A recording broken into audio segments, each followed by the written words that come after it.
बिस्मिल्लाहिर्रहमानिर्रहीम। मेरा ये ख़ास पैगाम पाकिस्तान के नौजवानों के लिए वज़ीर आज़म इमरान खान साहब ने फ़ैसला किया है नेशनल यूथ काउंसिल में पाकिस्तान के नौजवानों की तादाद बढ़ाने का, पाकिस्तान के नौजवानों को मौका देने का। नेशनल यूथ फोरम से काउंसिल के वो पाकिस्तान की आलमी सतह पर नुमाइंदगी कर सकेंगे और मैं समझता हूँ ये वक्त की ज़रूरत है। पाकिस्तान के नौजवान आगे बढ़ें, नेशनल यूथ काउंसिल के फोरम से, प्लेटफॉर्म से पाकिस्तान का मुस्बत तशख़्ख़ुस दुनिया भर में उजागर करें। इससे पहले भी नेशनल यूथ काउंसिल के मेंबरान चाइना समेत दुनिया भर में मुख्तलिफ़ फोरम्स पर पाकिस्तान की नुमाइंदगी कर सके हैं और मैं ये उम्मीद करता हूँ कि आप लोग एक बार फिर हमने kamyabjawan.gov.pk पे आपकी क्वाइफ मांगे हैं, आपके क्रेडेंशियल्स मांगे हैं, जो भी पब्लिक सेक्टर में आपकी अचीवमेंट्स हैं,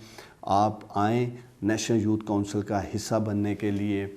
आप अपना फॉर्म फिल करें। मैं आपको यकीन दिलाता हूँ तमाम तर सिलेक्शन ट्रांसपेरेंट और मेरिट बेस होगी। पाकिस्तान जिंदाबाद।